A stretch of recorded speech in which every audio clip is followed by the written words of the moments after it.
Hello Taurus, Sun, Moon, Rising, and Venus signs. Kamusta kayo? Sana po nasa mabuti kayong kalagayan.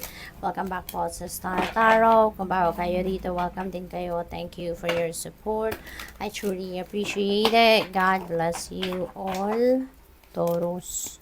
O na mensahe ninyo, we have two of spring. Ayan. So, twos represents decisions. That signifies partnership. That signifies planning, no? Kasi si Toby Spring is also about strategizing and planning. So, maybe may mga ganun sitwasyon ang iba sa inyo rito, no?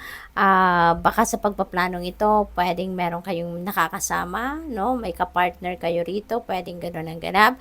Or siguro meron kayong mga desisyon na kailangang pag-isipan sa ngayon, ano? So, pwedeng ganun ang ganap.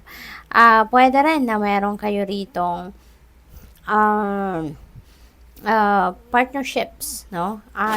Na makakasama ninyo yung mga taong ito doon sa pag-carry out ninyo ng inyong mga plano or ng inyong mga decision. So, good luck. Seven of Spring. Ayan, believe in yourself. Be assertive, believe in yourself, and don't let anyone take away your personal power. Okay? Huwag kayong papa-intimidate sa ibang tao. Magtiwala kayo sa inyong sarili. Okay?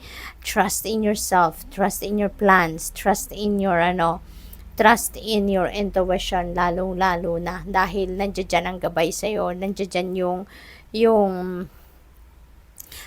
ilaw, no, na mag-guide sa inyo patungo doon sa tamang desisyon or sa tamang path na nararapat ninyong puntahan.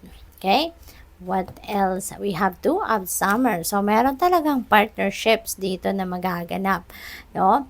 So, marami sigurong mga taong attracted sa'yo sa ngayon. Probably attracted na gusto kang tulungan, gusto makipag-partner sa'yo, pwedeng ganon, or attracted then towards you because maaaring type ka nila romantically. Baka meron silang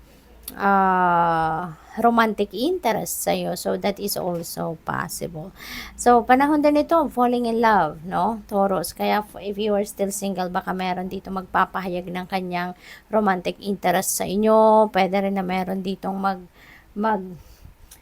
e-express ng kanyang pagkagusto sa iyo, no?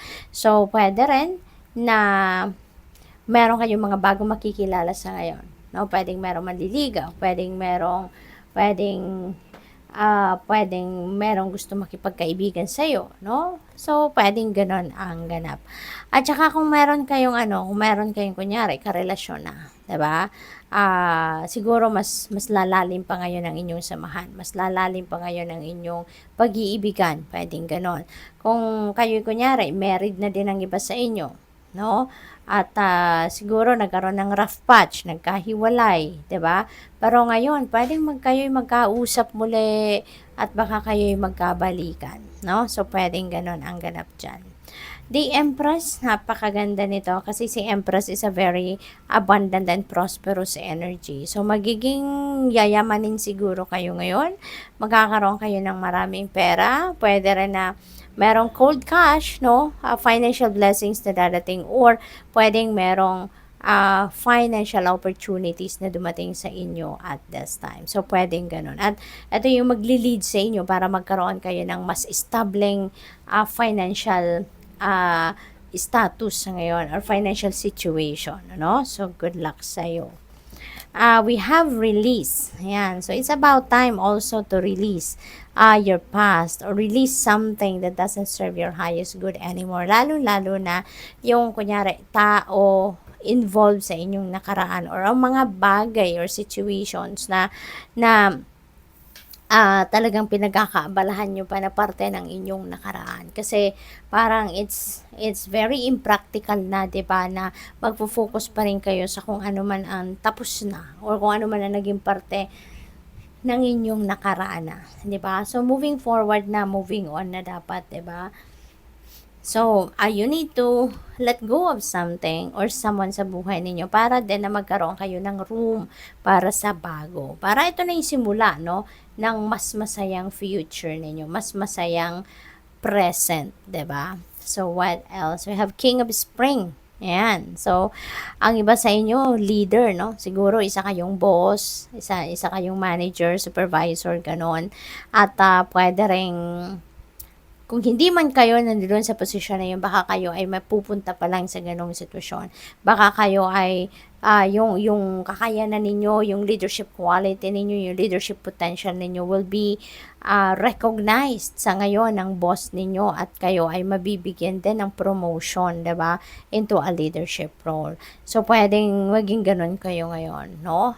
This is also the time ng iba sa inyo magiging sikat, you know? Maybe sikat in a way na kasi ang galing ninyo, no? Siguro talagang meron kayong kalidad na you have that qualities na talagang tinatry ninyo na maging excellent kayo in anything that you do. Ginagawa ninyo, may extra effort talaga kayong nilalagay sa task ninyo at hand or anything na ginagawa ninyo. Naglalagay talaga kayo dyan ng personalized twist ninyo para maging magaling kayo, excellent kayo, as in magsha-shine kayo, yung gano'n, ano. Kaya, pwede talagang parang agaw eksena kayo sa ngayon, no? You will be on the spotlight, kumbaga, no? At mapapansin kayo ng mga tao. So, good luck sa'yo. Thank you for watching Love and Light. Namaste.